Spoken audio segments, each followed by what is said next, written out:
Robert Duvall spent 2 years cooperating fully with a documentary about his career, and then, 3 weeks before its premiere, pulled the plug on the entire project. The distributor was furious. The director was devastated. When Duvall finally explained why, the director sat down and didn't speak for a long time. It was the spring of 2001, and the documentary had a title, The Long Work, and a distribution deal with a mid-sized film distributor that had been signed 4 months earlier after a successful cut had screened for acquisitions executives in New York. The film was 87 minutes long, covered 5 decades of Robert Duvall's career through interviews, archival footage, and behind-the-scenes material from several of his most significant productions. It had been 2 years in the making. The premiere was scheduled for June at a theater in Los Angeles, with a limited theatrical run to follow and a broadcast deal already negotiated for the fall. The director's name was Daniel Fry.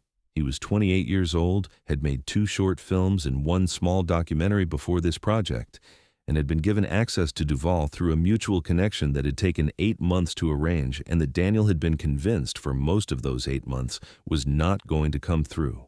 When it did, he had spent the following 2 years on the project with the total commitment of someone who understands that they have been given an opportunity that does not repeat itself and who intends to justify the trust that made it possible. He had conducted 14 hours of interviews with Duvall over the course of the production. Not all at once, but in 7 sessions spread across 2 years, each one scheduled when Duvall was between projects and had the time to speak without the compressed availability of a working actor. The interviews had been, by Daniel's account, the most useful conversations of his professional life. Not because Duvall was eager to discuss himself, he was not, but because when he did speak about his work and his choices, he did so with a precision and an honesty that Daniel had not encountered in that degree in previous subjects. He said what he thought. He corrected his own previous statements when he realized they were incomplete. He declined to answer questions he considered unfair and explained why he was declining. He had been on set for portions of 2 films. He had spoken with 31 colleagues, collaborators, and people who had worked with Duvall across his career. He had built the film carefully, with the specific intention of capturing not just the career, but the character, the man behind the performances, the set of values and instincts and ways of being in the world that had produced 50 years of work that mattered. He believed, when he locked the picture in March 2001, that he had made the best film of his career. He sent the final cut to Duvall on a Thursday. He did not hear back for 6 days. This was not unusual. Duvall was not a man who responded to things quickly as a performance of responsiveness. He responded when he had something to say, and he took the time that saying it correctly required. Daniel had learned this over 2 years of working with him and had made his peace with it, though the 6 days after sending the final cut were the longest 6 days of the production. On the 7th day, Duvall called him. Daniel Fry was in his editing suite when the call came in, a small room in Culver City that smelled of cold coffee and the particular staleness of a space occupied for long hours by someone who has been too focused to open a window. He had been going over color correction notes with his editor when his phone rang, and he saw Duvall's name on the screen. And he felt the specific anticipatory anxiety of someone waiting to find out whether 2 years of work have achieved what they were intended to achieve. He picked up. "I need to talk to you about the film," Duvall said. Daniel's editor, who could hear enough of the conversation to understand its register, quietly saved his work and left the room. What Duvall said took 11 minutes to say. Daniel listened to all of it without interrupting, which was partly professional and partly because what Duvall was saying required a quality of attention that precluded response. The film, Duvall said, was well made. The filmmaking was not the issue. The care and seriousness of the work were visible, and he was grateful for them. The issue was a sequence in the film's second act, a 14-minute section that dealt with a period in the mid-1970s during which a project Duvall had been developing fell apart under circumstances that the documentary covered in some detail. The sequence included an interview with a man named Arthur Bloom, a producer who had been involved in the failed project, and who had given Daniel an interview in which he described at length decisions he had made during that period that he now described as mistakes. The interview had been candid and, in Daniel's judgment, courageous. A man in his 60s looking clearly at decisions he had made 30 years earlier and naming what they had cost. Daniel had used 8 minutes of that interview in the film. Duvall had watched those 8 minutes and understood something that Daniel had not understood when he assembled the sequence. Arthur Bloom had not known, when he gave the interview, that the decisions he was describing so candidly were the decisions that had caused the project to fail. He had believed, and had said in the interview, that the project failed because of external factors, financing, timing, the specific landscape of the industry in that period. He had described his own decisions as mistakes of judgment within a situation that was already difficult. What he had not known, what Duvall had known for 30 years and had not discussed publicly in that time, was that the external factors Arthur Bloom was citing had themselves been caused, at least in significant part, by Arthur Bloom's own decisions earlier in the development process. Arthur Bloom had described his own culpability partially and in good faith, believing his description to be complete. The 8 minutes of his interview in the film were therefore 8 minutes of a man inadvertently confirming, for an audience that would have the full context Duvall was now providing, a degree of responsibility that Arthur Bloom did not know he was confirming.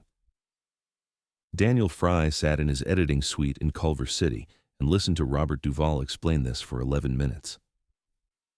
"If this film is released as cut," Duvall said when he had finished explaining, "Arthur Bloom will be held responsible by everyone who watches it for something he doesn't know he did. He gave that interview in good faith. He told the truth as he understood it. That's not the same as the full truth, and the difference is not his fault." He paused. "I'm not willing to be the subject of a film that does that to a man." There was a silence. "What do you want to do?" Daniel asked. "I want you to remove the sequence," Duvall said, "or I want to pull my consent from the project. Those are the two options I can offer you."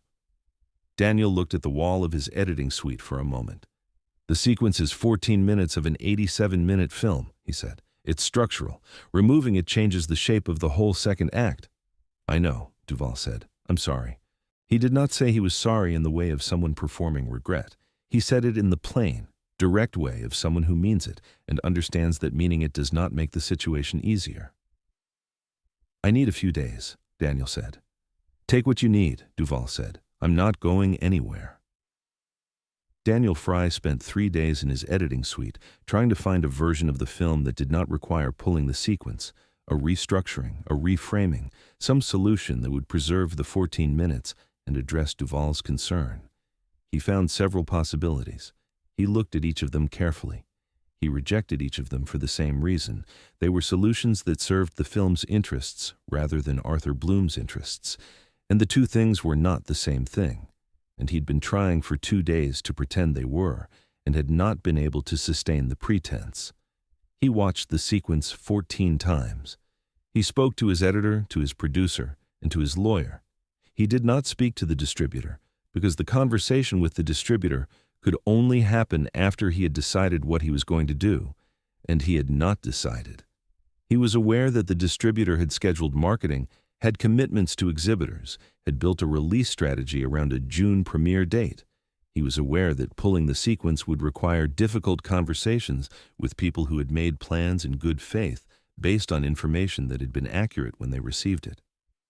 He was aware that the film had taken 2 years of his life, and that what he was considering doing to it would be permanent and irreversible.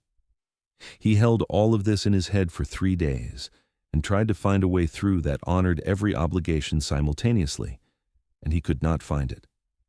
On the 3rd evening, he called Arthur Bloom. He did not tell Bloom why he was calling. He said he had some questions about the interview and asked if Bloom would be willing to speak with him. Bloom said yes. They spoke for 40 minutes. At the end of the conversation, Daniel understood what Duvall had understood, and he also understood something about Arthur Bloom that the interview had not fully conveyed, that Bloom was a man who had spent 30 years with an incomplete understanding of his own role in a failure, and that the incomplete understanding had been a mercy rather than an evasion, because he was not a man who would have been comfortable with the full truth. Daniel Fry called Duvall the following morning. "I'm pulling the sequence," he said. He pulled it. He rebuilt the second act around the gap. The film changed shape. It became, in Daniel's judgment, a different film, not better, not worse, but different and honest in a way that the original cut had not been honest, because it no longer contained a truth that required someone else's unawareness to land as it was intended to land. He called the distributor on a Tuesday morning and told them the release date needed to move, and the reason was a structural change to the film's second act that had been necessary for editorial reasons that he was not in a position to discuss in detail. The distributor asked how much time he needed. He said 4 months, which was longer than he needed, and left room for the conversations he knew would follow to take as long as they needed to take. The distributor was not pleased. The conversation lasted 40 minutes and covered ground that Daniel had expected it to cover. He held his position throughout, politely and without drama, in the way of someone who has made a decision and is executing it rather than defending it. The distributor was unhappy. The conversation was difficult. The theatrical premiere was postponed by 4 months. The long work was released in October 2001 to modest attention and respectful reviews. The critics who covered it found it thoughtful and unsensational, a portrait of a career that was more interested in the quality of a man's attention than in the drama of his biography. Several of them noted, without knowing why, that the film felt unusually honest in its approach to the difficult periods it covered. They could not identify what it was that produced this impression. The thing that produced it was the thing that was no longer in the film. The 14-minute sequence is not in the film. Arthur Bloom, who saw it at a screening in New York, thanked Daniel afterward for what he called a fair and honest portrait of a complicated period. He did not know about the sequence that had been removed. He does not know today. Daniel Fry has made 4 documentaries since The Long Work, a film about a jazz musician, a film about the rebuilding of a small town after a flood, a film about a retired teacher who had taught in the same classroom for 41 years, and a film about the construction of a bridge in rural Montana. None of them are about famous people. This is not a coincidence. He has been asked many times why he moved away from biographical documentary work after The Long Work. He gives different answers to the question in different contexts.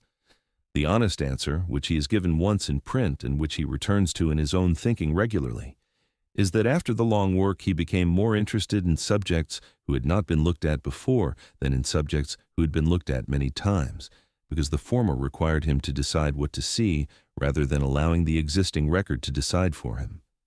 He is, by the assessment of people who work with him, one of the more ethically rigorous documentary filmmakers working in the American industry, a man who asks about every sequence in every film he makes, a question that he did not ask before a phone call in the spring of 2001 changed the way he understood his own work.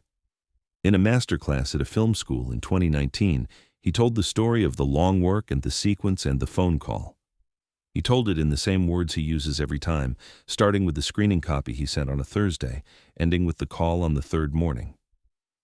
He gave up his own documentary, he told the students, to protect a man who didn't know he needed protecting. He paused. That's not a calculation. That's not strategy.